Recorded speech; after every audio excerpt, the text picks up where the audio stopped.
Matthew, joined by my co-host Alec Harris. As always, Alec, what's going on, buddy? I'm loving your shirt today. Thank you. A strong message of unity. Thank you. Yes, exactly. I brought it out for our special guest, John Altarelli from Terraverse TV. I hear he's a gold fan. So, we have a few different generations here, a few different generations of assets, and I figure we can talk about this and more today. So, John, thank you very much for joining us here. Thank you very much, Matthew and Alec. Appreciate it. Yeah, so can we get a very brief, typical little background story of how you started Terraverse TV and how you got into YouTubing? So it's a kind of a cool story in the sense that you're right. I'm the boomer. So just to get clear on the set here, I didn't say that. no, I take full responsibility, and not only that, but I'll also I'll acknowledge all my privileges up front, so we get that covered. I'm white, middle-aged, able-bodied, heterosexual, cisgender. Let's see, what else do I have there? But I pretty much get all the categories of privilege, so I'll acknowledge those up front, so we get that out of the way. But Fair as enough. A boomer, I was a bit skeptical about crypto, so I was a poo-pooer for years, and I had a bunch of friends that were younger millennials, and they were saying, John, you might be wanting to consider this might be your age, not your intelligence, that's getting in the way here. And I realized at the end of that, that's exactly what it was. I was just saying, shit, I don't need another gold, I don't need another asset class that I got to deal with that I don't understand. And I didn't understand the crypto world. I didn't do the work. So it was my fault. Okay. I just didn't understand it.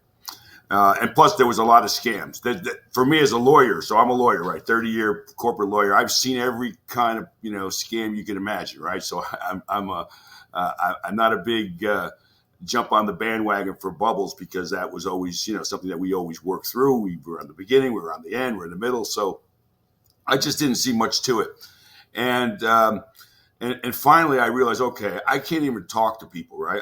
Anyone that was a millennial or under, really, they didn't want to talk to me about stuff because they just assumed that I was, ignorant and not willing to listen. And I realized they were right. It's fair enough. I wasn't listening. I was just took my own view. So what I did was I said, okay, how do I learn about this stuff? And how do I learn about it quickly? Because I don't have time to spend 10 years, getting into the Twitter battles to see what was going on. Because, that whole, there's so much, the whole universe of the crypto world was all online effectively, right? That whole history is written pretty much online. I didn't want to go back and read it, so I figured I got to get somebody in here to help me. Taking a moment to remind you that this show is brought to you by Trezor, home of the original Bitcoin hardware wallet. For over 10 years now, Trezor means business in Bitcoin security and functionality. When using their wallet software Trezor Suite to connect to the Bitcoin network, you're automatically connected via Tor, protecting your identity and giving you full control of your coins in a fully open source manner, both on the software level and on the hardware level. So head on over to Trezor.io to grab your brand new Trezor Safe 5 with a secure element, as well as a ton of available accessories to back up your keys and keep your coins safe. So I had a good friend. His name's John D'Agostino. He's heavily involved in the industry. He's works with regulators and he's on the board of Coinbase and some other very, very prominent crypto funds, Block Tower, some other places. And he knew all the people. So I said, John, can you bring in some people? We'll have a dinner at my house. Bring in some people, and let's see if I can learn. I'm going to just shut up and let these people, talk to me, and I'll just listen. So we did that, and it turned out to be like one of the most fun nights I had in a long time because, during COVID, everybody sort of went in their hole. No one came out. People were not talking to each other. People were not going to work. And, just sitting around with a bunch of cool people who really were into it. I mean, really were into it. They were involved, and they were almost religious about it. I sort of got a lot of sense that, wow, this is a movement that I need to pay attention to because people really are believing it. And these were smart people. So I had a lot of respect for them. These are people who are very smart people. And if they were believing it, I needed to listen. And I started to. And then so we decided to do another one. We brought in somebody, another big player in the game. We eventually, once we got, Scott Stornetta, the guy who did the blockchain. So over time, we got bigger and bigger people in the industry to come in and talk, and more people wanted to show up. So we just decided, okay, we got to formalize this thing. It's getting to be too big. It's, it's fun, and we want to make this thing work. People want something. So we started this thing called the Terraverse Salon, and I styled it after sort of the old school intellectual salons where people from the top people in the world would come together and have a glass of wine and chat about big issues. Now, that's heavy aspirations, Matt and Alec. I was going to compete with those guys, but I just thought it would be cool to style it that way, and we did.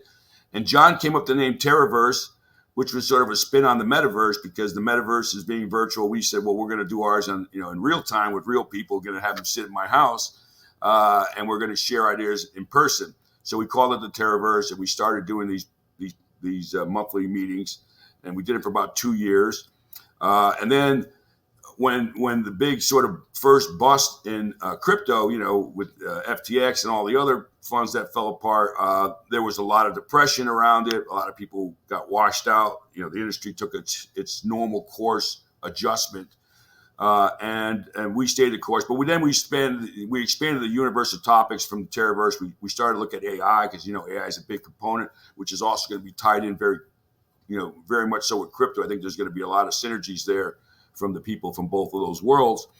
And so we expanded there, and we ended up, spinning off the topics that we didn't expect to. We had the David Grush, the UAP whistleblower. He was here.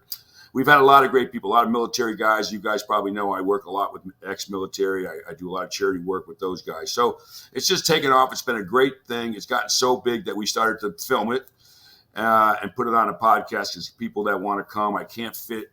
I finally got, too many people at the house. I had to cut it back. And then we just started doing content on some of these things, interviewing the people. And of course, I've been hitting on a couple of social issues just because you can't help it today in this world. And again, I'm trying to bridge the generational gaps, bringing my perspective and also trying to listen to the younger perspective, because they have a whole different point of view today. And it needs to be listened to, and it needs to be paid attention. And I think some of us older folks need to, to get in there and try to help solve the problems, rather than just, poo-poo, people's new ways of solving problems. So that's my story on that. I hope that's not too much for your viewers, but that's how we got into it. Yeah, so I was telling Matt that it truly is a place where ideas and conversation is welcome. And I've made friends there, and you and John D'Agostino are very different people, right? Totally. He's a millennial. Yeah, and yeah, just but the conversation is always great. I've learned a lot there, and so kudos to fostering a place where people have closely held beliefs and are willing to separate from the beliefs and the conversation to foster conversation. You mentioned David Grush, so we're going to go right into it. Sure. That particular evening garnered some chatter online, but it was also a really interesting conversation. I think the more important part was the conversation that was had, because of David's presentation. So David Grush being he's testified in front of Congress, well-known whistleblower on the UAP programs within the DoD and allegedly elsewhere within the government, and he makes a lot of claims about what we have and what we're trying to reverse engineer. And my sense is that there's probably more there to be discovered, and he's not the only whistleblower we've seen. So where do you fall in the aliens, not aliens, government, not government, spectrum? I think good thing is I'm sort of consistent across the board. So I'm a lawyer. I'm also started out my career mostly in engineering and in the military. So I'm a skeptic. I'm a skeptic by nature. I've always been a skeptic by nature. My job is to find the truth, and and we have to dig deep as lawyers to find the truth, because mostly what you see at the peripheral or at the sort of face level is never the truth. Whether it's business, whether it's government, no matter what I do in life, I know that whatever you think you're hearing on the news or wherever you're hearing it, it's not the truth. I'll give you the truth. It's a lot different, because that's how things are. People dress things up, right? the way they want you to see them, not necessarily the way they are. And that cuts across all of humanity, whether it's how I want to present myself to women or whatever. We all put a dress on, dressing it up on the outside, and that's never the story. You got to dig deep for the story. So for me on the alien issue, one, I'm smart enough, I think, to know that the probability is beyond doubt that there's got to be more to what's going on than what us, than humans. Second of all, I'm also an on and off spiritual guy. I come back and forth to my faith.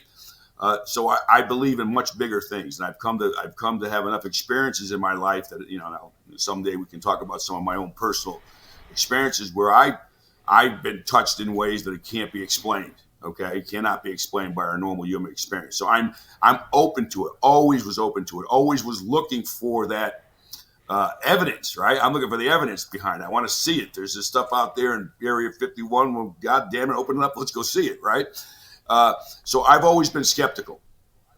I have friends that are completely been studying it, and I got a guy that we fight all the time because he really does the work. He's been reading it for over 20 years, and he thinks I'm nuts because I didn't believe him, and I never believed him, and because I could always find some kind of nut job story. They did such a great job of this information around it to make anyone that talks about it that might be rational to be crazy, right? Conspiracy theorists.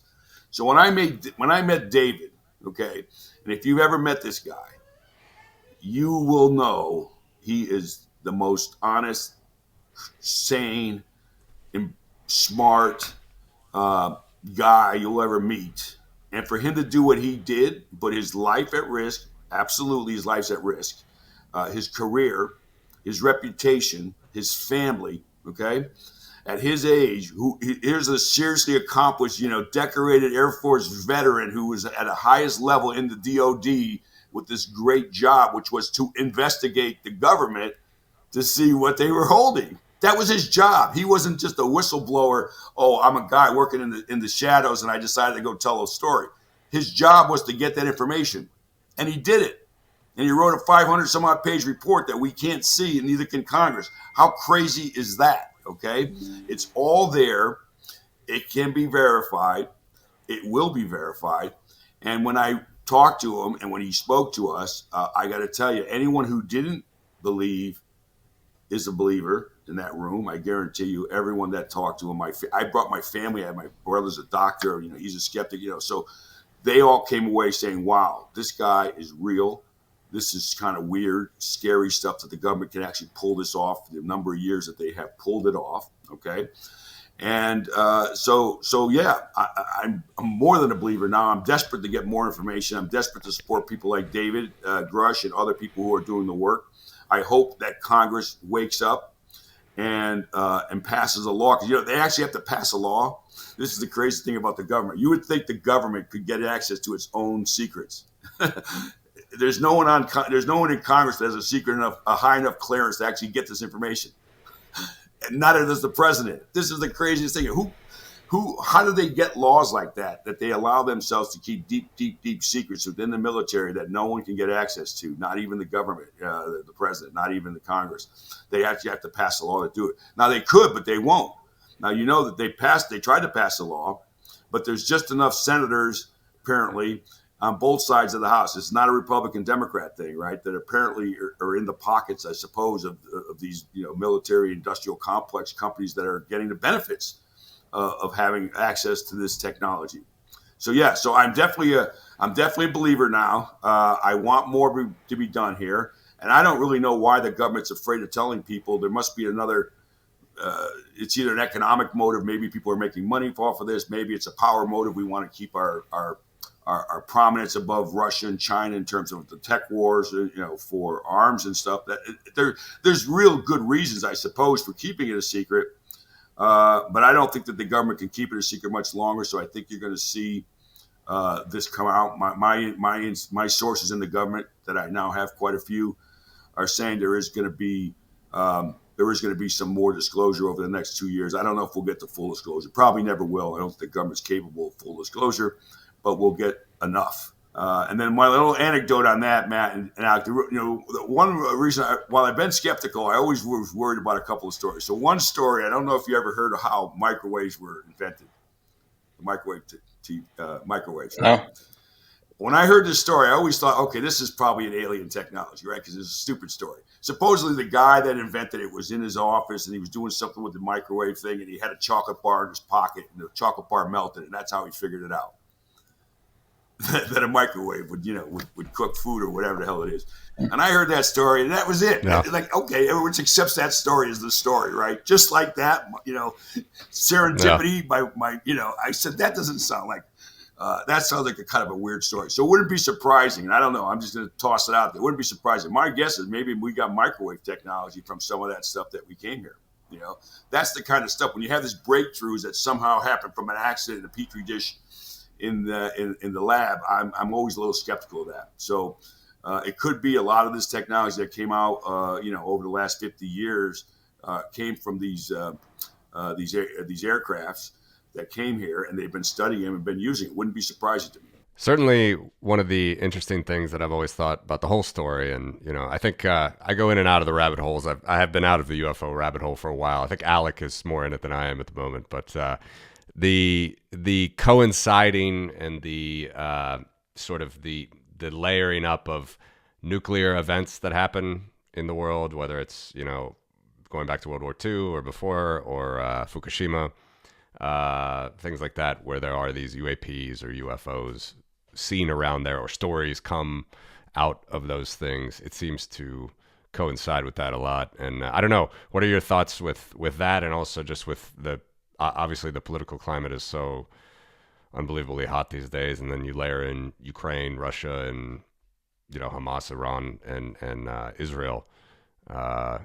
It's pretty wild to think about if that might coincide with it. I don't know. I think there is. Before I get there, I forgot something. Alec asked me. I want to just tie up that because this whole UAP and the sort of conspiracy theories, the whole way this whole ecosystem has worked between the government suppression, right, and then the true nut jobs that, and maybe they're not nut jobs now. We've been calling them nut jobs all this time, who actually had the information, but the way they go about trying to expose it, does take away some of their credibility at time, right? So you got this, the conspiracy theory people, the debunkers, and all that. But the David Grush thing, like you were mentioning, Alec, so somebody was there. We told people not to film it, right? Now that we film it, we don't care, but we didn't film it back then. Part of that was to keep it so that people could have their views and not get canceled, right? That was a big part of our thing. Is like, you can exchange views, you can disagree. We don't care what political part of the spectrum you're on, and we were going to protect that by being civil and not have this sort of yelling at each other stuff that's really a problem to have discourse. It's one thing to disagree. It's another thing to hate someone because you disagree with them, right? It doesn't make any sense. So it got picked up on Reddit, then it got picked up on Twitter, then it got picked up on the news media, and like, oh my God, they were calling us Wall Street bigwigs, host of secret CIA meetings. I mean, they turned it into this crazy thing. And then there's this one crazy guy out there, I don't know, the dark journalist or some crazy guy that does these shows. He's been into this for years. He does all kinds of UFO stuff. He picked it up and he took a picture of me. And then he went back and he found the story where I had dated the Russian spy, a dozen years ago. And he gets her picture. And then he goes, well, she was friends with this other Russian spy who was dating Bill Gates.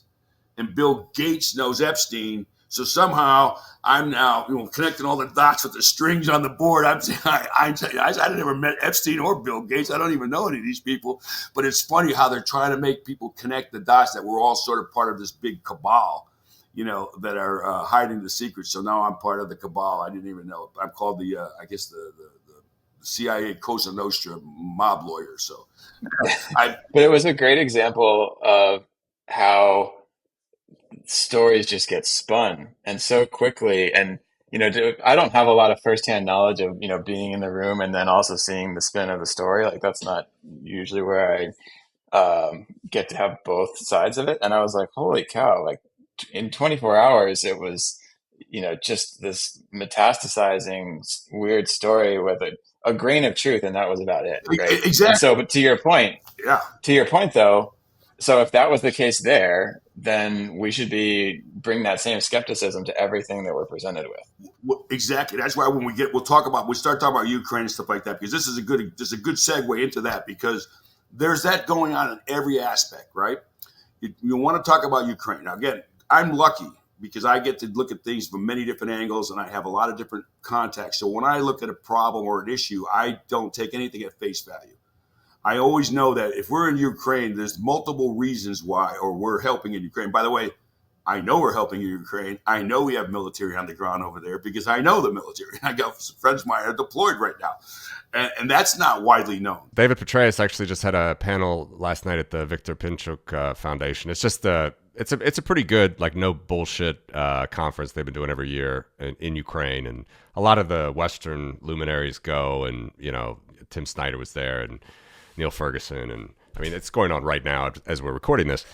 And Petraeus interrupted Snyder, who was always saying we had to have more presence on the ground. He's like, well, you know, you might not realize it, but we do have a lot. And of course, this is something that's always, when you're talking about the intelligence community or however you want to define that, it's also difficult to define that when you were an open democracy and our adversaries are not an open democracy. So as a whole, it's complicated.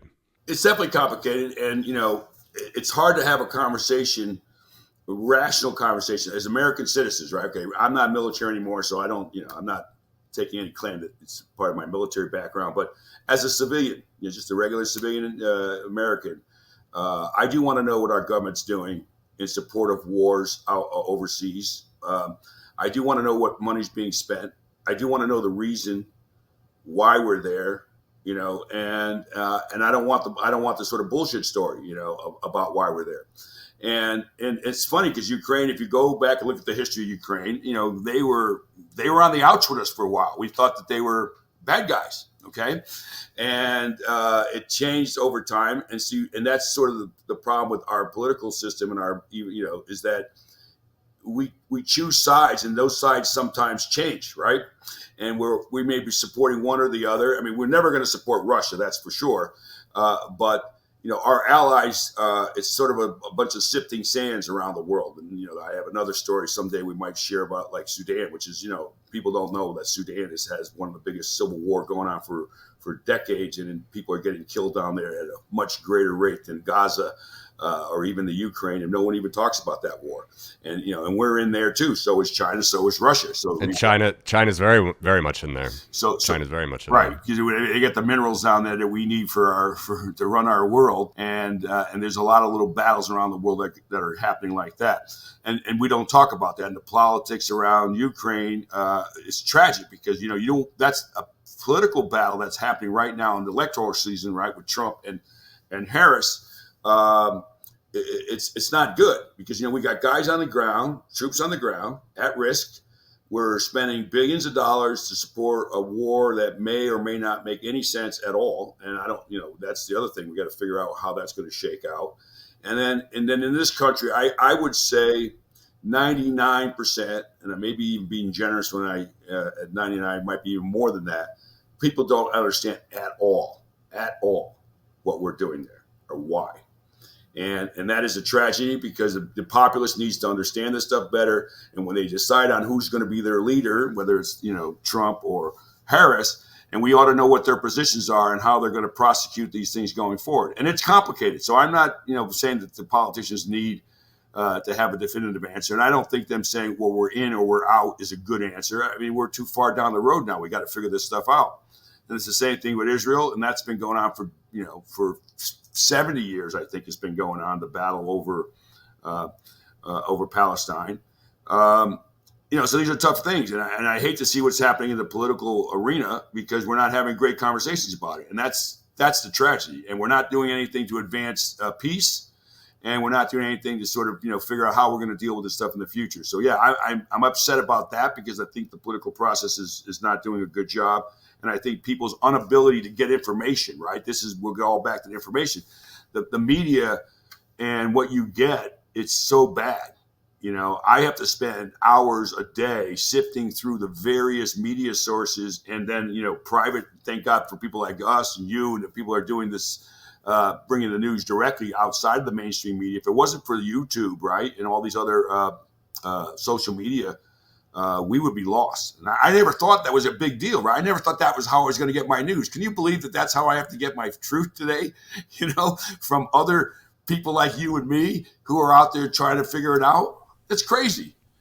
Yeah. And when we pay a media, right, we pay them, the government sponsors them to give us the basics. We can't even get that out of them. So what do you guys think? I mean, I've been saying a lot of stuff. Give me some of your views so we can hash it up here. Here's my area of concern around seeking your own truth, which is absolutely, and Matt and I talk about this all the time. I mean, I'm a consumer of a wide array of content, but I was also given the opportunity to have a great education and to be in lots of different conversations. And I think I'm fairly open-minded and therefore can consume media in a savvy and skeptical way. However, the downside of going out and seeking your own media is you get a lot of people who get sucked into rabbit holes of disinformation and single-minded thinking. And so that results in increased tribalism and entrenched views. And so not everyone has what you have, which is this broad seeking. And so the lack of a Walter Cronkite figure, maybe that's okay for certain people who are going to find the truth anyway, but I think there's a larger portion of people who are not going to do that. And that contributes to, first of all, the lowest common denominator of discourse, which is exactly where we are. And then the animus against the other side, to your point, right? There's no reason to hate someone who has a different view. In fact, that should be interesting to you. You're like, oh, tell me why, right? Like maybe you know something I don't. And one of my favorite sayings is everyone I meet knows something I don't. True. Like that's always going to be true, right? And so I'm as concerned about it, lack of sources of truth as I am about disinformation. And those two countervailing issues are completely unresolved right now. So I'll ask you this, Matt, because I mean you're right, Alex. So here's sort of again, I get these takeaways. I'm learning. So by the way, part of this whole thing for me, the Terraverse, and then getting into this sort of podcasting thing, whatever we want to call it. I'm not clear on all the terms anyway, but I did it because I was being pushed that way. But I also did it because I really was having a hard time reconciling my understanding of the world from my experience, right? I'd have to either discount everything I've ever learned. I think about this, guys, right? It scared me a little bit when I thought about this. Everything I think I ever learned, in my 60 plus years of traveling this world, and I've done a lot, right? And I'm not the average guy, so I've been in rooms most people have never been in. I got access to information most people could never get, So when I think about that, and I say I'm completely and utterly, everything I know has been challenged now, right? From how many genders do we have to, up and down the list, and I'm wondering, did I miss something? Was I asleep? And what happened? So now I'm having to re-engage and try to figure out how is it that the world changed that much in my lifetime? Because I didn't see it happening. I didn't feel it happening that way. I mean, technology, all that stuff grew. That was fine.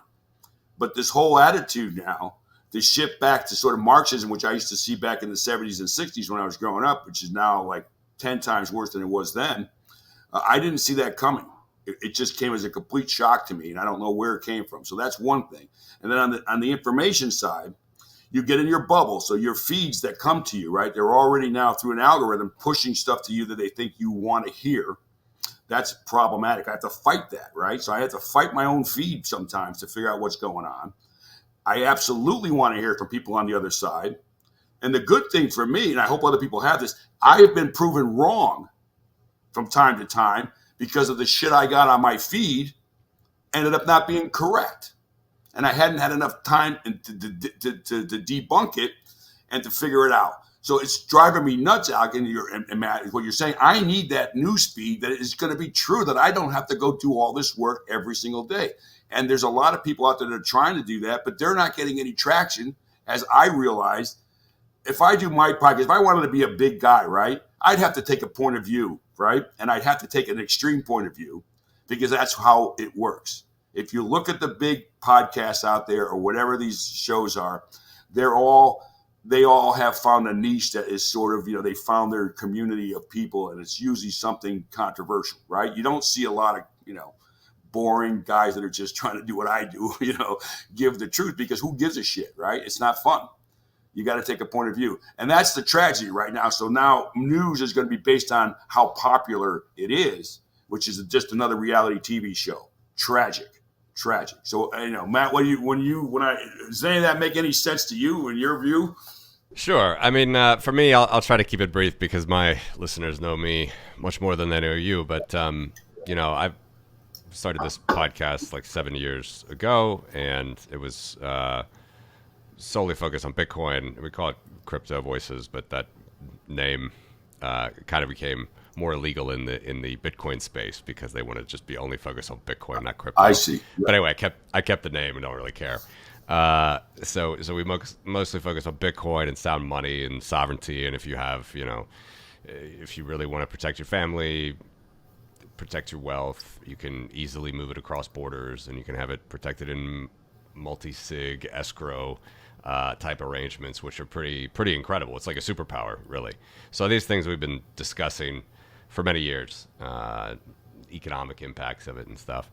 And then on the other side, with everything that's been happening in Ukraine in the last 2 years, that affects me very much because I'm in Latvia. I'm Latvian American, and my whole life has been focused, or not, I should say focused, but it has been the hue of it, the skew has always been towards the east, towards Eastern Europe. Like I never really had much exposure or fascination to what was happening in Asia. I know there's like tremendous, unbelievable economic growth there, and it's a whole story in itself. But for me, it was always Eastern Europe. Behind the Iron Curtain is where my relatives were, but I was growing up in the U.S. So it's pretty wild that now, I'm an adult. Not growing up in the 80s and 90s with, kind of like you said, things, even as a child, everybody could say this growing up in the 80s and 90s, things just seem simpler then, right? Compared to how our kids are, running around with phones and iPads and stuff all the time. But again, without being too in depth about it, it's interesting that, you see this one community where it's like a lot of overlap, the Bitcoiners with, I don't know, some sort of hardcore, hard right, even, Tucker Carlson fans. And I don't know if you saw that insane interview he had with this, novel historian who said that Churchill was the baddie in World War II and not I heard that. Not Hitler and I gotta go Stalin. look that up because that scared me. It's a whole yeah, it's just the whole, I mean, it's just childish from my view, but in any event, we don't have to go into that. But there's a lot of people that like that contrarianism. They like, and you can see it so much in your feed, and it's interesting in your feed to see a lot of that from Bitcoin, which really is just a neutral, self-sovereign way to run your finances, in my view.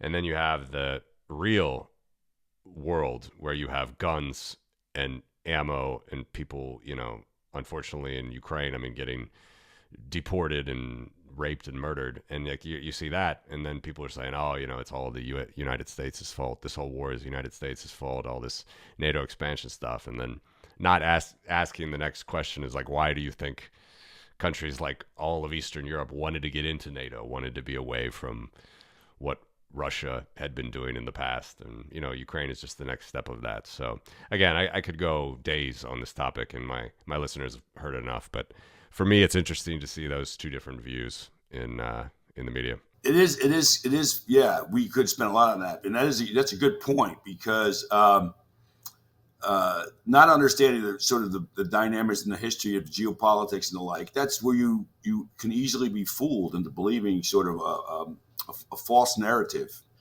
about what things are today, because you don't have the history. And I think one of the biggest things that I'm upset about, for me, is the denigration just of our model, of the U.S. model. There's no question there's flaws. There's always going to be flaws in any particular society. But I go back, and I'm a big history buff, so I've read Hamilton. I read a lot of the old stuff. I read even all the way back to, the historical Plato and Socrates. I really enjoy watching how, understanding how people that are so smart, you know, and I read this, I mean, I just like, oh my God, I wish I could write a sentence like that, you know? I wish I could think those kind of thoughts at the time that you thought of. I wish I had that sort of presence of mind to come up with the things that you've come up with.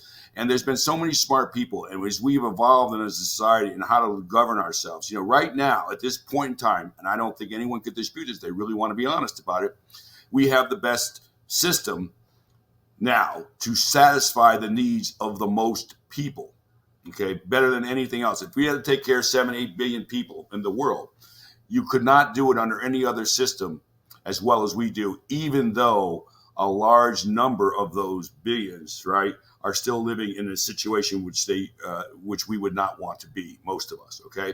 So we could do better and should do better, but there is no way that we would be doing as well as we would be doing now without, you know, where we went with the Western civilization and where we went with capitalism. And I think that goes without saying. I mean, if you know anything about economics, you really want to be deep in this, and I am. I started out as an economics person.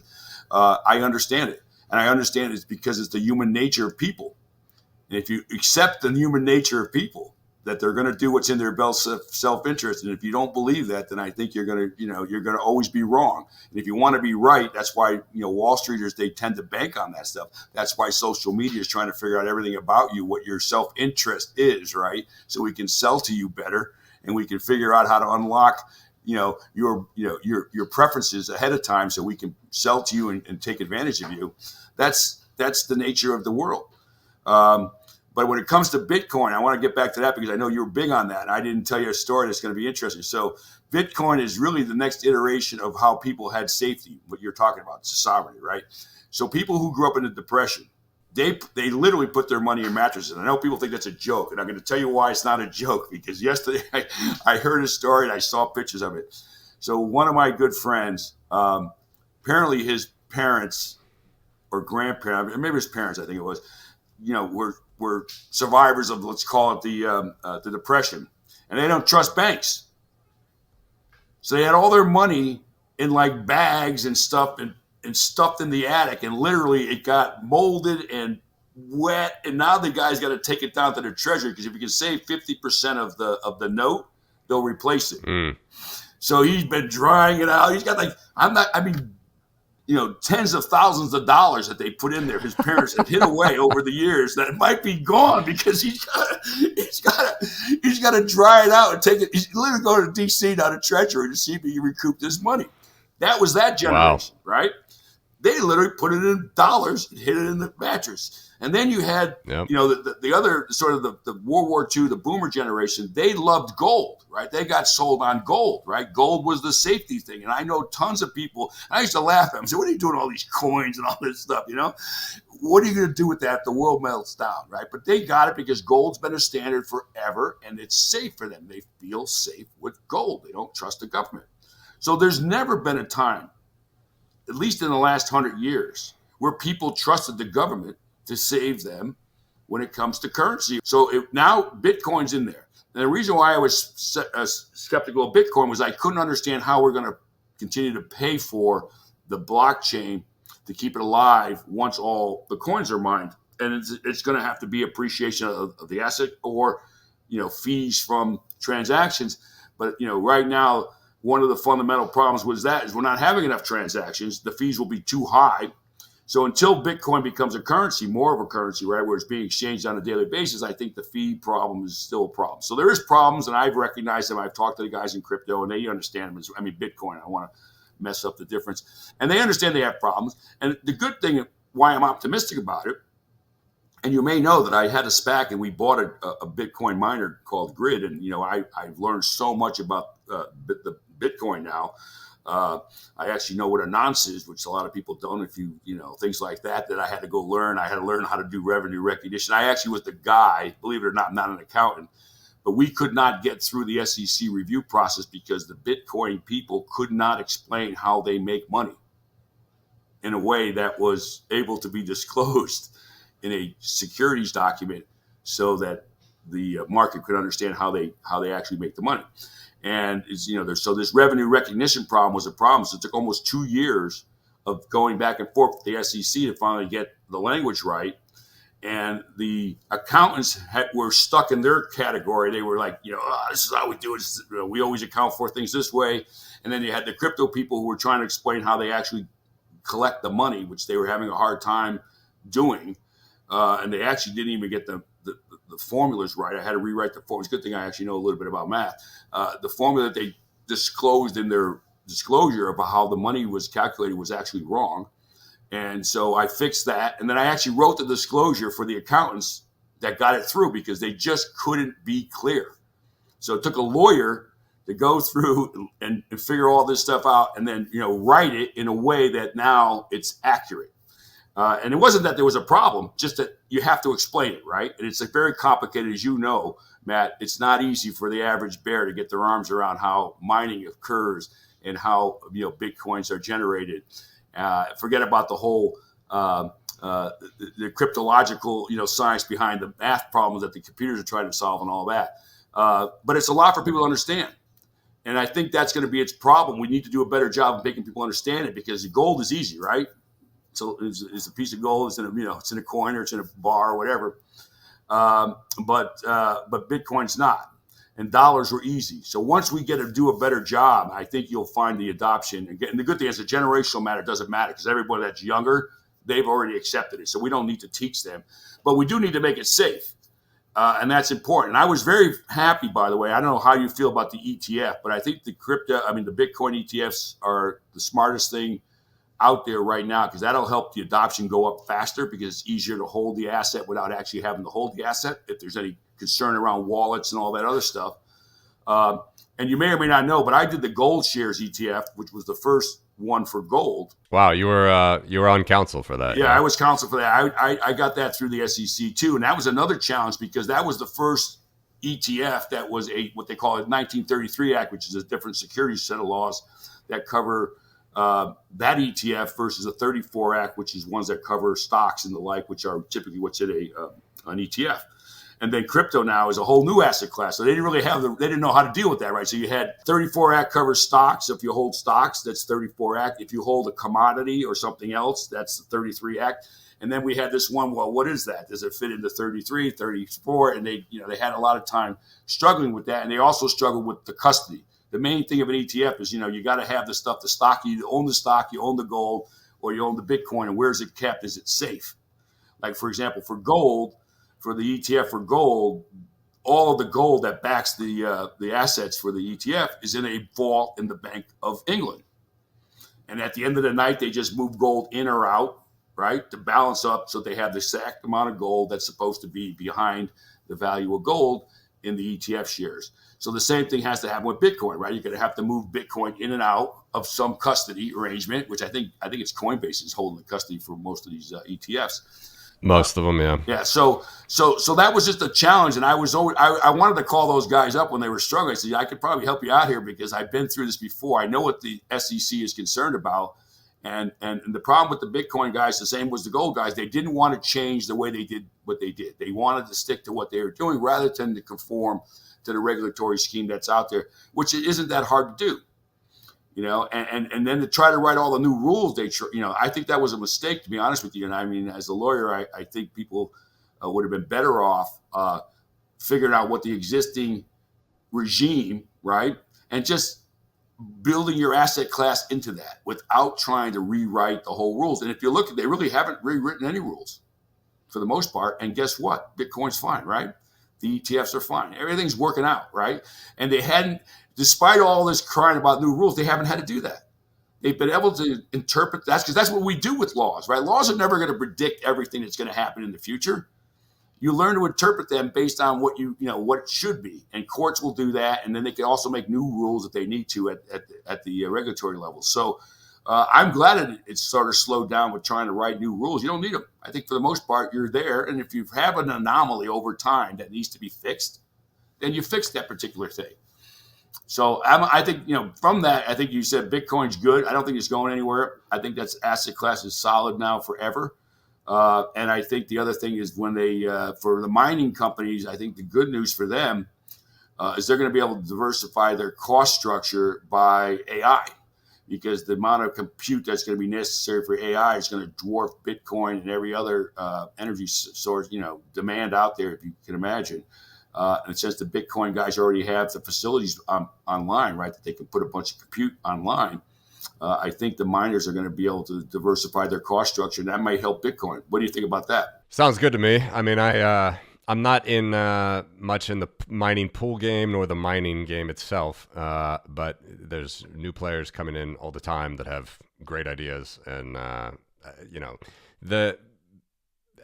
they're able to, at least in Bitcoin, they're able to usually extend their runway on new infrastructure and new projects for years, because there's been such a massive golden goose type effect in Bitcoin in these 4-year cycles where you have these huge pumps, and as long as you know what you're doing, you can have a lot of capital and a lot of powder to dry for when these retrenchments happened. Let's see if that continues. We're supposedly gearing up for the next bull run at the moment. But, and hash rate is continuing to scream. So, let's see. I looked at some of your analysis on that. I got to tell you, I'm pretty good, but you lose me sometimes. No, because I was never on the monetary based stuff. Yeah. I was never a quant, and I've always but I have quant tendencies, and I'm a big, I do love the old math, and I do love, seeing how things can be predicted. The very simple buckets that I do every quarter is just, if you look at all the central bank money in the world, that's at the moment $26 trillion equivalent. It's all the euros, yen that are printed by the central banks, 26 trillion. It peaked at 30 trillion in 2022, but now it's down to 26 trillion with the higher interest rates, and also currencies lose their value against the dollar. So that's an effect. So 26 trillion there, 15 trillion for gold and silver together, those markets, and the vast majority of that is gold. Silver's like $600 billion market, and Bitcoin is 1.2 trillion. So those are the three buckets of money that we have here, and they're all going to go up for a while. The question is, who's going to go up faster? Gold has been moving very fast this year, surprising a lot of people, I think. Yeah, I think so. So you think it's a good? I'm curious how you think about it. You think that Bitcoin, will it replace more gold or currency? I mean, which one? I mean, it seems to me there's going to be a bit of a zero-sum game, right? Of how much currency is necessary just to run the economy, the worldwide economy. And I don't think gold actually really factors into it that much, because it's not really being used to run the economy. It's more of a store of value. Do you think Bitcoin will eat into those, or will it create an additional new amount of stored capital? Good question. I do think that it will eat into those. And I do think that eventually, if Bitcoin continues its adoption curve, which doesn't seem like it's slowing down, like I said, there are these 4-year cycles, and you get new, every 4 years, you get new 16-year-olds that want to spend daddy's money on Bitcoin or whatever. I mean, it's an accreting asset class for sure. I think that there's going to be much less demand for dollars and euros and yen, and the theoretical thing that all the Bitcoiners talk about, and it's my handle on my social media, is what is one base money, is that you can get to just one money because you only need one currency. Of course, that is like a generational thing. I mean, it's going to take a long time. Gold, it's like 50% of gold is in jewelry, 50% of silverware is in industrial. So there's like all these weird use cases for those things. But as far as actual monetary value, yeah, I think it's going to, by and large, it's going to eat in. But in the meantime, they're all going up. I mean, the last 20 years have seen major explosions in money printing, as most people know from the global financial crisis, and then also gold has gone up a lot. I mean, gold. I started looking at gold when I was in university, just by a lark, like totally random. I just looked at what ETF had doubled in the last year, and it was all these gold funds. It was like $200, back when you were working on the Spider Fund 20 years ago. That's exactly right. That's what I'm saying. That's been a home run. It's been an absolute home run. Yeah, and it's 2,500 now, and Bitcoin has just dwarfed any asset class in the last 15 years as far as growth. So these assets are, they feed off of each other. But I do think at the end of the day, although that day is far away, is that there will be some mostly accreting, and Bitcoin will eat into the value of all of Well, them. I think to be honest with you, now the more I talk about it, the more I got to get some money in there. But no, really, because I'm thinking about it a little differently just from this conversation today. Because as I'm exploring my own notions of this thing, I think it's the only asset that could actually replace both fiat and gold. Right, it's the only one that could be a triple player, right? Gold can't do it. From a monetary perspective. I mean, people can like it for jewelry or whatever, for gold and silver. Yeah, leave it. I meant gold as an asset versus. I mean, that's why gold doesn't have to go away because it'll still be used for jewelry, and there's still some commercial uses of silver and all that. But that's fine. That's probably what they should be for. They should get out of the sort of store value game, yeah. Not an efficient one, right? It's not efficient for them. So I think it would be better if Bitcoin took over that part of what you use gold for and currency. So I think now that I think about it, I said, wow, it's only real triple threat out there that could easily be a replacement for those other two, and the other two can't replace the other ones. So that is, I would say that's the thesis. Well, yeah, and I hadn't heard that, but I guess it's been out there. But I'm saying I didn't come up with it, but I just, now that I hear it, I'm saying, yeah, that makes a lot of sense to me, and therefore I think that's probably in the long run the better bet. And one of the things, though, I do have to remind you, and I'm sure people have told you this, but when I first heard about it, and I was worried about it being a currency, and I thought about currency. And why the dollar versus anyone else? Why are the big currencies, and why are the ones that people use? And it's not so much that the government backs the currency, because that's not really true, right? There's no money in, the government doesn't necessarily back it. It's the faith of the government that is behind the currency, right? It's not actual gold. We don't have the gold standard. We don't have gold in the bank to back the currency. It's faith. Yep. And where does that faith come from? It comes because you have the biggest fucking army. Right. Yeah. So I told the Bitcoin guys, I said, you guys got to get an island somewhere and get an army, and then you will have a currency because you could defend that. And until we can disengage the currency from the military force, I think that's going to be one of the ways that they continue to have, where the dollar will continue to have its preeminence, because I think that's one of the problems.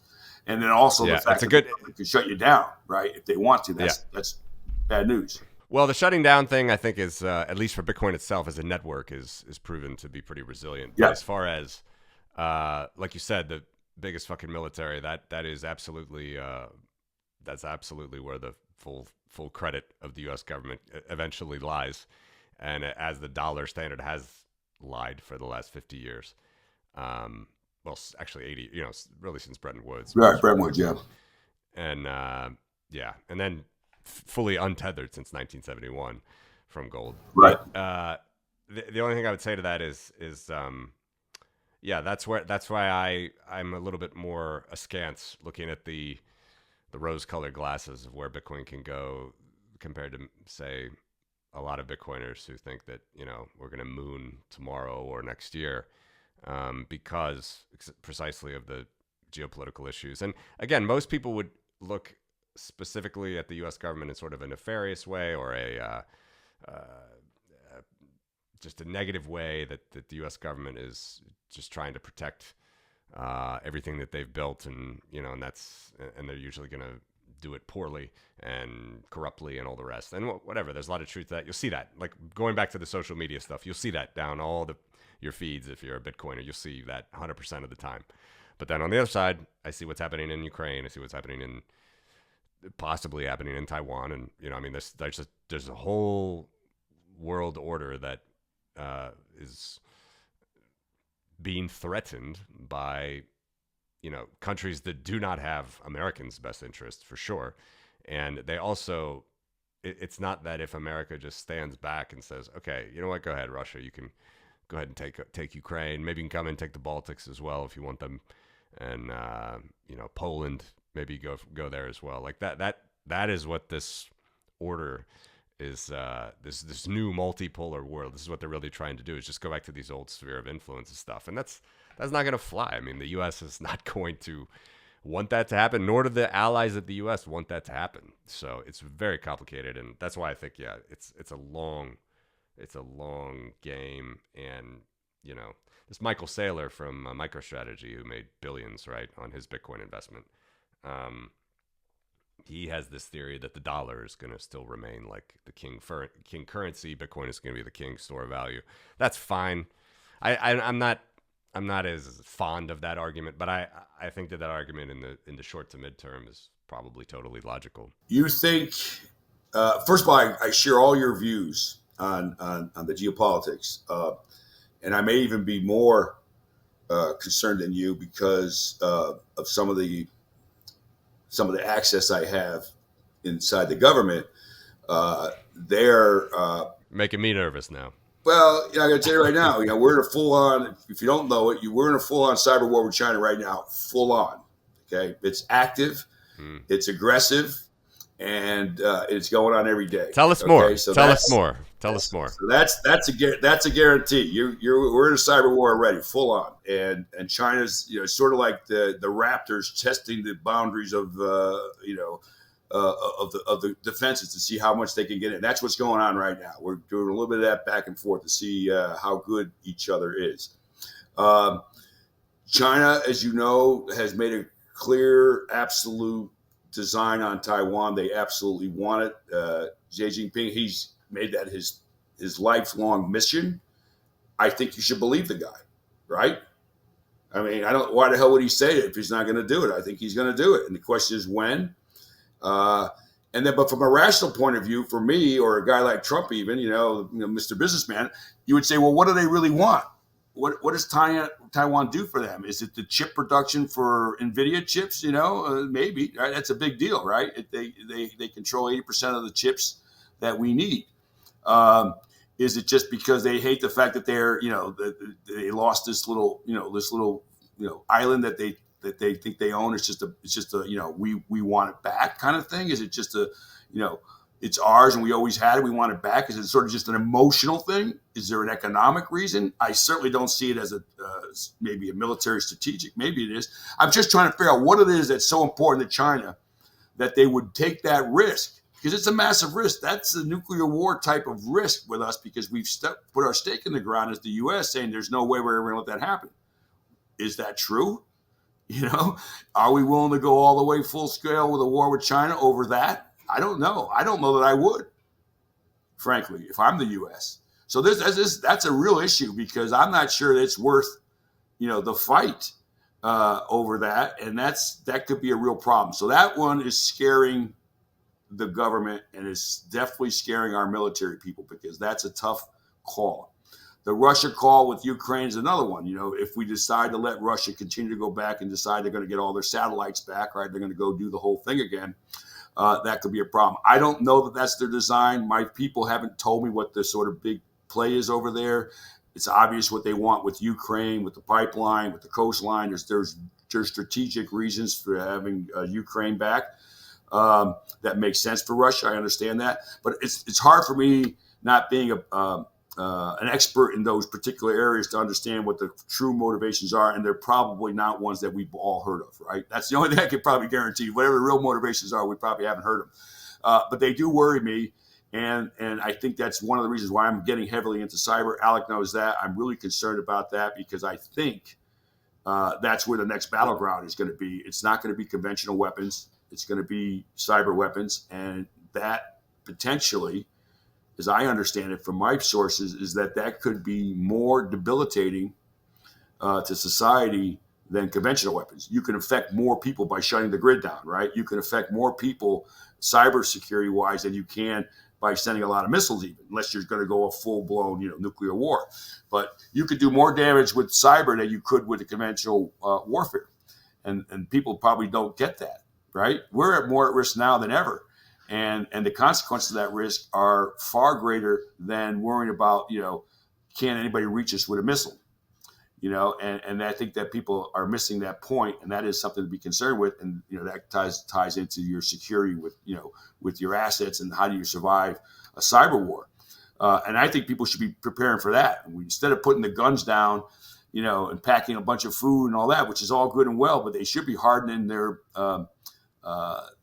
infrastructure around their house, and how do they survive with their technology in their own house when the shit hits the fan. So I don't know the answer, but those are concerns to me. And I got to tell you this, the dollar and what happened with, the inflation recently should have been an eye opener for people. We haven't seen that kind of stuff since I grew up in the early 80s when I bought my first house. I think I paid 18 to 21%. Something was almost like a credit card amount of interest rate when I bought my first house. It was ridiculous right before Reagan came in and changed the tax code and fixed some things up. But that was scary. We were worried about inflation then, all the time.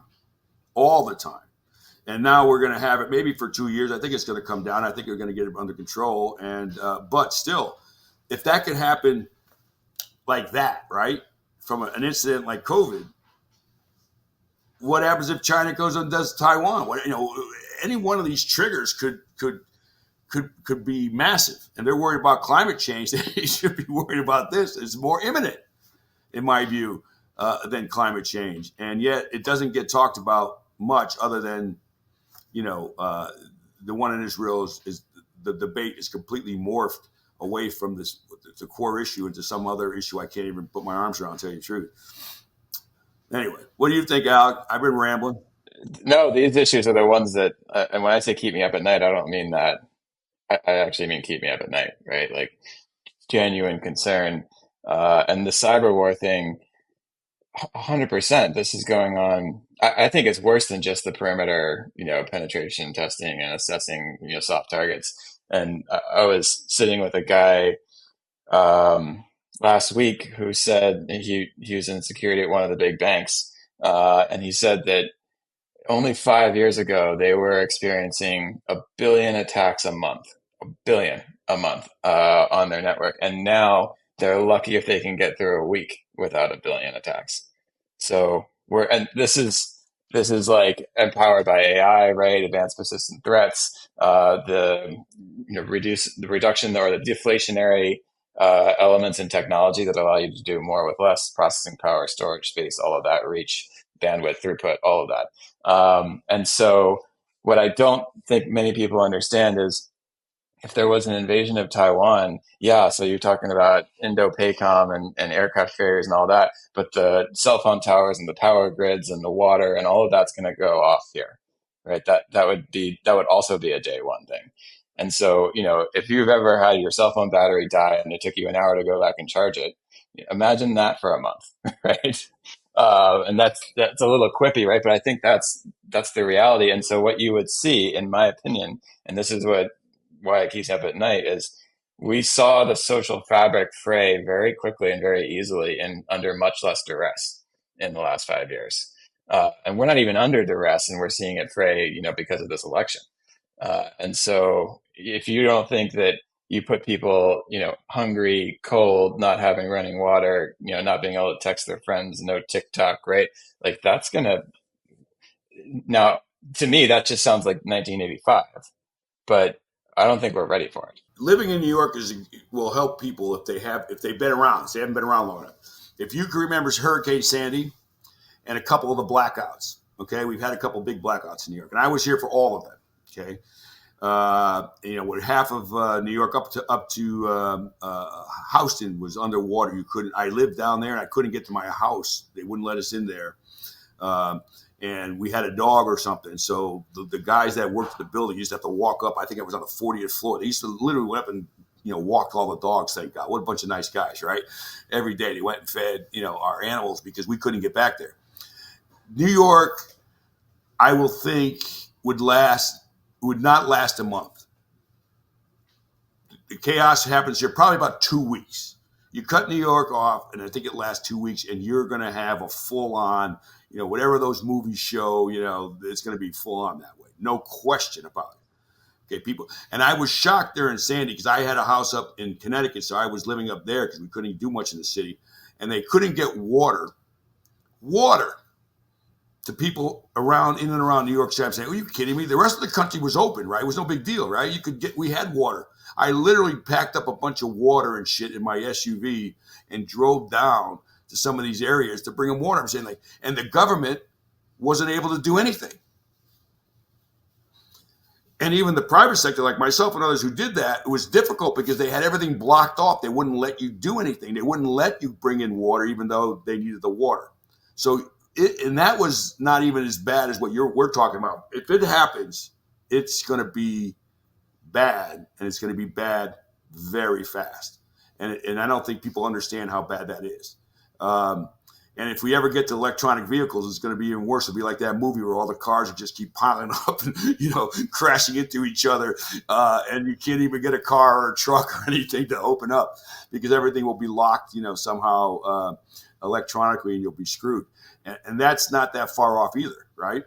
So I don't want to be a guy making scares and all that stuff, but the problem is it is real, and I think people don't even think about the real risk that they're facing, and it's pretty bad. Yeah, that's a significant area of concern, and Bitcoin won't save us there, right? Like AI is not going to. No, but I think well, people though, this is my point. People in those industries could save us, right? This is why I'm hoping for it, because that talent, right, that's going into crypto, into AI, that's why I'm invested in this now. I'm invested in the AI part because I want to make sure that I know enough people who know enough about it that when this stuff happens, right, that maybe we can keep up, and figure out how to break ourselves off of the total, global grid and have a smaller grid that we can supply our own power and food and whatever to survive this thing. And that's why, who are you going to go to?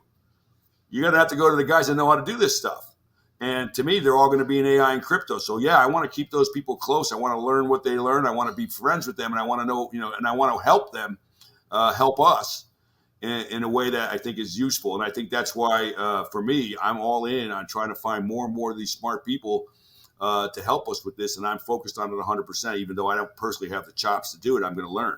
And I'm spending time taking online classes. I'll do anything to try to figure this stuff out. I do not want to be a guy who cannot survive, because up until this point in my life, I knew when I was 12 years old, I was going to be able to survive. I had learned enough life skills, how to fix things, how to do things, that if I had to survive on my own, I could do it. Today, I couldn't say that. And that scares me. It's the first time in my life where I realized, holy shit, if this all goes down, I won't be able to figure out how to survive. That's a great lesson, though, and it's great to have someone like yourself, acknowledge that and talk about that. It's very interesting. I also see there's some stuff that gives me hope, and so I see the example that I think is the best example, at least that I'm aware of, is, and I know people think of him as a political figure, and I don't, but Palmer Luckey, right, and Andreal, someone coming in and bringing the absolute excellence of American ingenuity and efficiency and modernization into a very needed area of autonomous weapons to give us a deterrence, like a credible deterrence, and an ability to build weapons at scale that are effective and cost effective, right? That are effective in the battlefield and cost effective, right? Like the American ingenuity, and it's not a thing we should rely on. It's not an answer, right? But we attract and have some of the best and smartest and most capable and creative people, and all of these distractions and these the time we waste fighting each other, I find very disheartening, because if you get to the signal, there's incredible people doing incredible things, and I think we need more of that, right? And some people in AI and people in crypto, one of the things, I'll say this briefly, is one of my favorite all-time best things about discovering Bitcoin is not just the exposure to a really interesting asset class, but it was the trite statement, the people I met along the way. Changed my political views, changed my economic views, exposed me to new ideas, new technologies, conversations I would have had otherwise. And I'm eternally grateful for, whatever it was, like clicking on the link, following up on that conversation that got me into this space. That is literally why I'm sitting here. And there's lots of that. And I think you're fostering that too. And maybe an area to close on, we've taken up a bunch of your time, but I the conversations I have with people in real life tend to be polite, positive, thoughtful, eye-opening, and they are very different from the conversations that appear to be happening online. And you're a big conversation guy, and we're in an election year. Uh, can we have better conversations at scale among the tribes, or are we destined to tribalism until we devolve? This is a question that is on my mind all the time. This is at the core of what I'm doing, right? So I appreciate you asking me that question because it is the core of what I'm doing. Over my lifetime, I realized a couple of things. Okay, and people can kick the shit out of us, boomers or not, but we learned a few things that I think would be useful today. One of them is manners. Okay, growing up, everyone older than you had priority over you, whether you liked it or not. We had this thing about respecting our elders. It mattered. Okay, they have more experience than you. They may know shit that you don't know, and if you're nice to them, they'll probably teach it to you. Be helpful. So you start with the respect. Okay, so you didn't talk. Everything that I see online, if you said something like that to someone to their face, you better be able to defend yourself because you are going to get your ass kicked. Okay, you don't get to talk to people that way, and people don't get to talk to me that way. Only my father. Okay, he can say whatever he wants. No one else. Okay, and the notion that people think it's okay to talk like that to each other, to people they don't even know, is a tragedy. So first of all, we got to stop that. Okay, get a little respect. Learn some manners.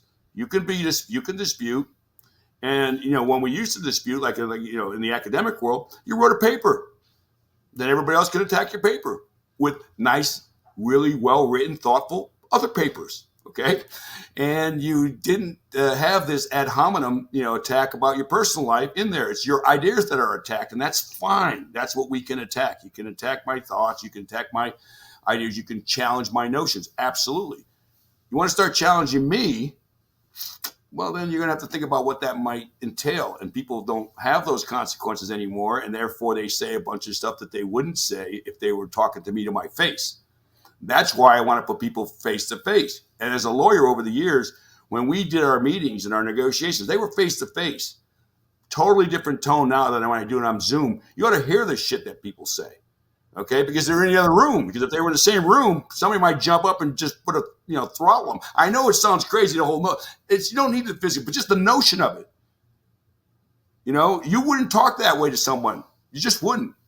And people do when they're not face to face. So I start with get the face to face because that's one thing. The second thing is when you meet someone, if you're not already deciding you hated them, you're cordial. You give them the benefit of the doubt. You actually find out about them. And by the way, most times when you do, you find they're pretty good people.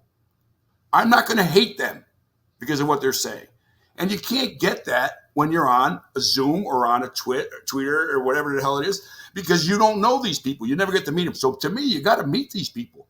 And I want to meet people that I don't agree with. I want to hear them. I will respect them and listen to them, and I will treat them well. I'll still feed them. I'll still give them a drink, and they can hang out with me. And I don't care. I have people all over the spectrum. Matter of fact, most of the people I hang out with are far different than I am on a political spectrum.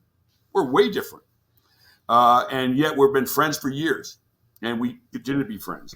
Well, you're in New York, so. Yeah, I get it. But even when I went to law school, all my friends were lefties. I was a conservative, and we battled all the time. But we loved each other, and we respect each other. We still hang out today, and they certainly don't agree with me. They'll never agree with me, but they tolerate me. And they do respect what I do, in my personal life, my business life, the work that I do, that speaks for itself. It's not, my political views don't speak for me. They're just things that I have, how I feel like we ought to run our world. But I run myself differently. I run myself on my own core sort of principles, and that's do no harm, make sure you're helping people, and don't pick on people that are less capable than you. I have a bunch of little things that I live my world by. And certainly the first thing was I would never attack you. If I didn't know you, I wouldn't have anything to say about you, period. Right? I have no business attacking you if I don't know you. And even if I do know you, I better have a damn good reason for attacking you because you're doing something to hurt someone. And that's the only time I'm going to step in. I'm never going to step in if you're just saying stuff. I'm only going to step in if I feel like you're hurting someone who doesn't have the power to defend themselves. I like taking on bullies. It's what I do.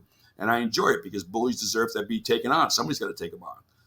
But that's sort of, where I come out on this stuff is I think it's important to go face to face. I want people to be face to face. And the only problem with the podcast and what people are doing, is they want adversarial ones, right? Which ones sell? When there's two guys going at each other like crazy, right? Saying a bunch of crap. That to me doesn't work. And unfortunately, when just a couple of us sit around and talk, and we're not agreeing on everything, we don't have to agree on everything. We can have all kinds of conversations. We can be controversial, but we're doing it in a nice way. Well, who wants to hear that? And that's the problem, right? Nobody wants to hear that. And if we can't find a way to get people to enjoy a good conversation without like yelling at each other and calling each other stupid, I don't know where we're going to go with that. And that's why I'm starting this sort of grassroots thing. And by the way, there's a lot of demand for it. It's just not the kind of demand you're seeing online because those people are doing what they do already. The people who are not online want this. They truly want this. They want to have the conversations. They want to be heard. They want to be respected for their views, whether you agree with them or not.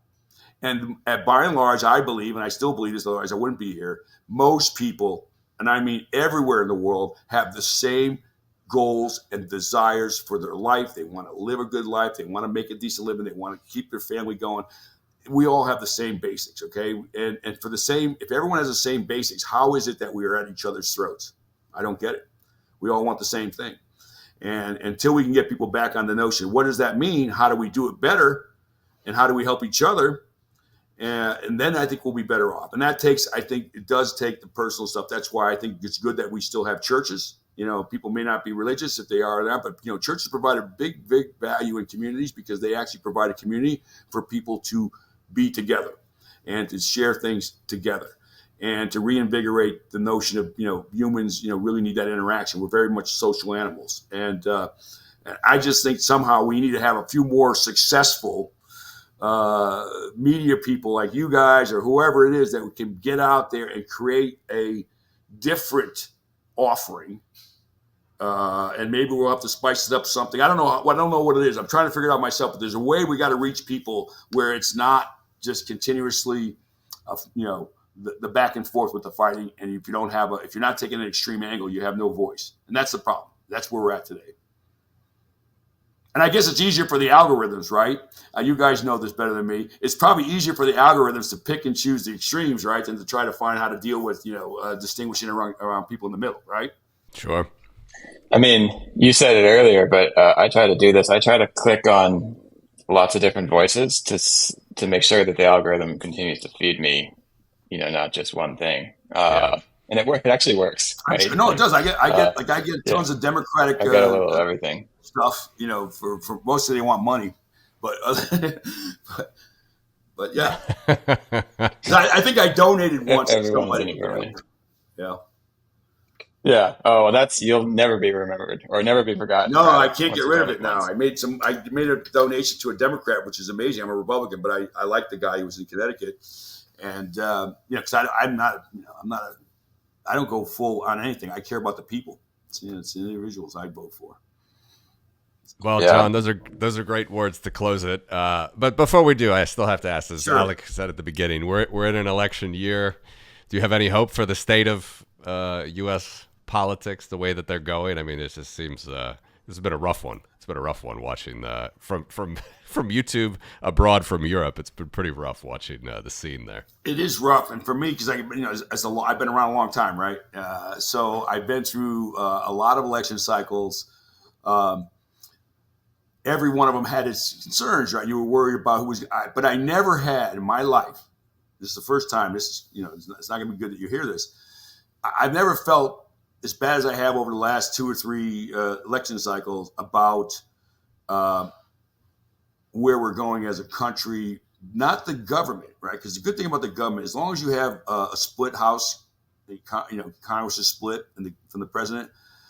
By the way, people don't understand. I never want that to change. I never, ever want one party to have everything, ever. The best thing we can do is to have that block jam in there where they can't do anything. Because the less they do, the better off they are. So for me, if they could be prevented from doing anything for the next 8 years, it'd be the best thing ever. Okay, the government doesn't need to do anymore. They need to sit back. The private sector is what keeps us alive. It really does, and that's what we just got to leave alone. Okay, people in this country are damn brilliant, and they're ingenious, and they'll come up with all kinds of great stuff. I have 100% confidence in that. So I don't have a problem with the people. Now, in the election cycle, what we did with COVID, and whether I don't care what side you're on, what happened with the mail-in ballots, I don't know if people realize it, but mail-in ballots, which is such a small part of the typical election process, they don't even count them till after the election's over. That's how small they were up until this last one. Think about that, right? They don't even count them for the most part until after, because it doesn't matter. They wouldn't change anything. And in order to have a mail-in ballot, you had to be in the military, overseas or outside of your state, because you couldn't go to your state to vote. You had to be an invalid. It had to be or an expat overseas somewhere, right? There's like 3 cases that you could do a mail-in ballot, and it's a process. Because I was in the military, I used to use them. It was a process to get the ballots. And the hoops you had to go through to put a ballot in, because they actually were vetted more than people showing up without an ID card at some local polling place, was very, very strict. So, and it should be, right? Because you're not there in person, supposedly, you can screw up the ballots. The mail-in ballot was always considered to be a thing that could be a problem if it was ever big. That's why it was never big. It actually completely was irrelevant to any election in history until the last one. And in the last one, we had 20 million some odd mail-in ballots. That's an insane number of ballots and this insane amount of mail-ins. I have no idea what happened. All I know is that something's probably happened. Did it change the election? Can't be sure. Don't know. But if you're not interested in finding out, right, and assessing the use of mail-in ballots or any other type of election process, whether it was the hanging Chad down in Florida or these new machines that, apparently can be hacked and they have outside, there's enough smoke around here about the integrity of the election. That worries me. I don't necessarily care which party gets in. I do care that it gets in because we had a valid election. And I'm very concerned that we were not even allowed to inspect that stuff. Like, for example, in Wisconsin, they withheld, you can't get the 3 states that have a problem. I don't, people don't know this stuff, but they have not allowed audits. Okay, so today we still do not know Georgia, Wisconsin, I think one other state where they have not allowed an audit. Okay, and even in Wisconsin, it's even really bad because the Attorney General in Wisconsin has subpoenaed those records from the Democratic electoral group up there, and they can't get them. I mean, how that could happen in this world is beyond me. How is it that we can't get the records to go ahead and do an audit to see what happened in those elections? Crazy. I'm worried that this could happen again. I haven't heard what's going to happen in terms of the these ballots, but as you know, the Democrats wanted to take away. They wanted to even let illegal immigrants vote, and that was a law they tried to pass. So it's not bullshit. I mean, it's crazy what people are trying to do to sort of stack the elections. That bothers me.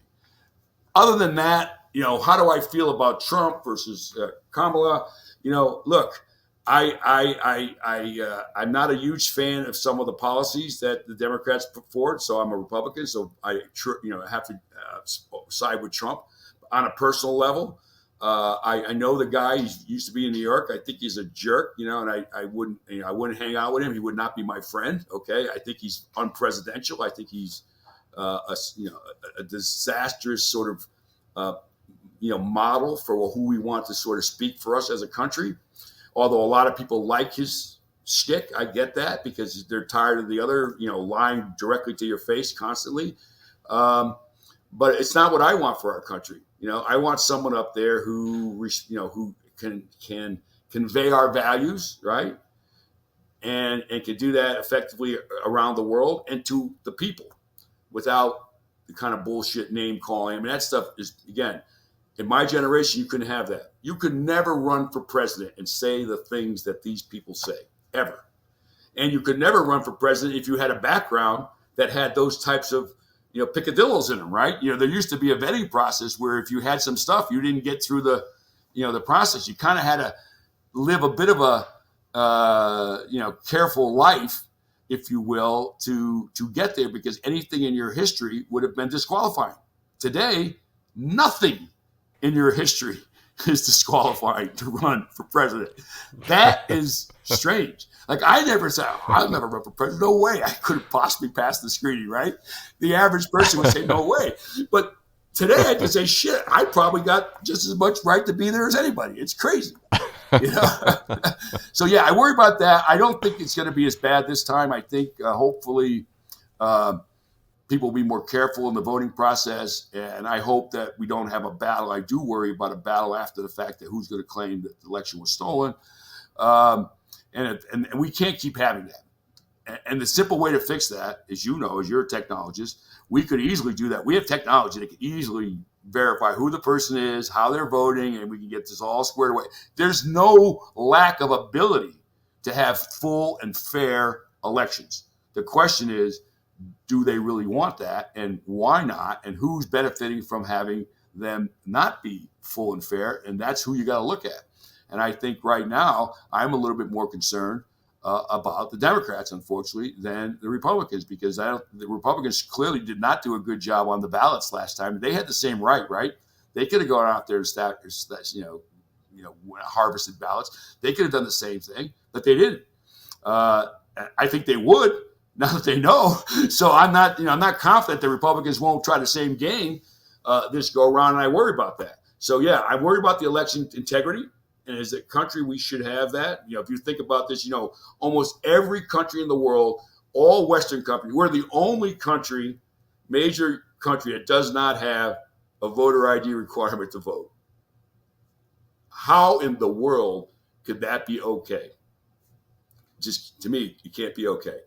To me, that's such a fundamental thing. And the notion that that's somehow racist is the biggest discredit to African Americans in the world, to say that they don't know how to get a driver's license or an ID card. To say that out loud and actually get away with it. If I was black, I would be pissed as hell that you treated me and everyone like me as being too goddamn stupid to get a license is bullshit.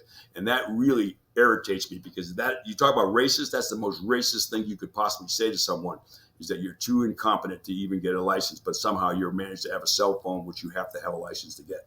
Okay, you can't get a cell phone number without a driver's license. So, I mean, it's just disrespectful, and it's disingenuous, and it's tragic.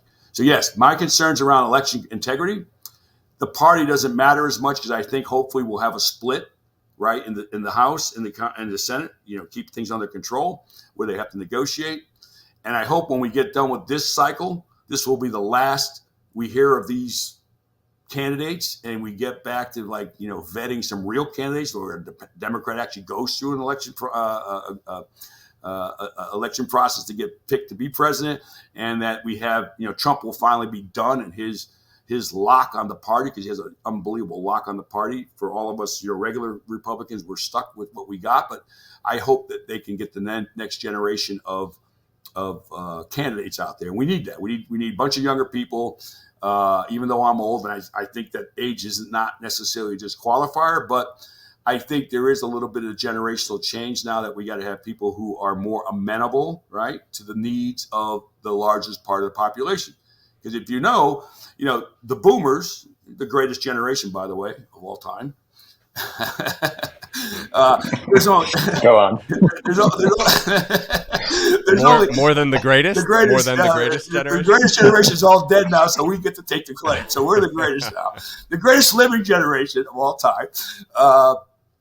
There's only 70 million of us, and there's 72 million millennials. There's 60 million Gen X's, and there's 70 million Gen Z. So we're the minority now, right? And as the minority, we need to step back. It's time, even though we might think we're right, and we might actually do some good things for the rest of the country. I don't think we're bad people, but it's time for them to step aside, and it's time for the younger guys, to come in and step up. Not because they deserve the right to be the leaders.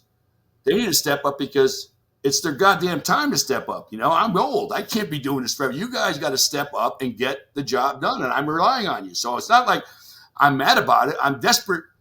I'm desperate for you guys to step up, and I'm desperate for you to take on this job, because when you do, that generation, you'll see it's not an easy job, and I think it'll be good. I think you'll bring good perspective, new energy, and I believe all humans in their heart, and I believe you guys share this view, are good people, okay, and they're going to do the right thing over time.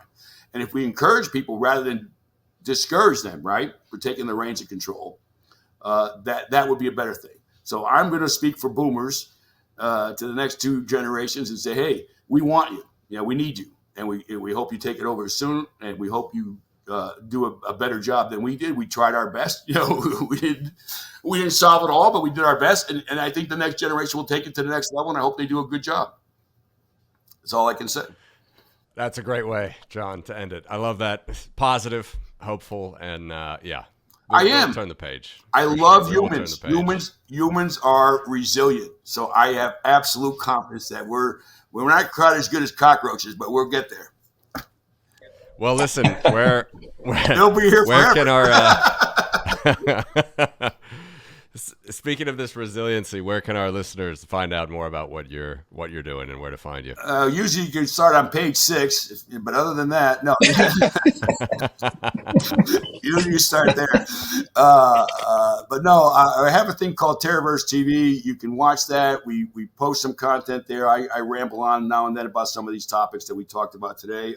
We also do a monthly Salon. It's a live podcast. We got some good guests coming up. We're going to have a couple of surprises towards the end of the year. You'll see those. And we're going to try to push this when the election's done, because we want to get that through. We're going to push real hard for to turn the page on that, right? And start to look at some of the bigger stuff that we just talked about today and really push that and really try to bring a more rational discussion to the game with all the intentions of helping. I really want that to be the focus, is that we want to try to do good here. And we could debate it. And I want to debate it. We need to debate it. All right. No one's got all the answers. And the more truth we can get out there, the more voices we can get out there in the mix, I think we're better off. And I look forward to you guys, and I'm saying this with all sincerity, to continue to push this, do what you're doing, regardless of how much time and energy it costs. And I know how much it is. It's not easy. On top of all the other things you guys are doing, it's not easy, but do it, because if you don't do it, there's a voice that's going to be lost that we need. So I appreciate what you're doing. I hope people love what I'm doing. It's a labor of love, and it's because I care about people. And I hope you guys do. I know you do as well. So thank you for having me on your show. It was fun. I'd love to do it again. Well, let's get some real hot topics, and then we can get a bunch of views. Yeah, let's do it. We didn't even get into remote viewing, so there's definitely going to be That's going to be a good one. That's going to be a good one. All right. Well, I appreciate it. I love Next it. time. Thank you, John. Thanks, We'll everyone. link to it all in the Thank you, show notes John. as well.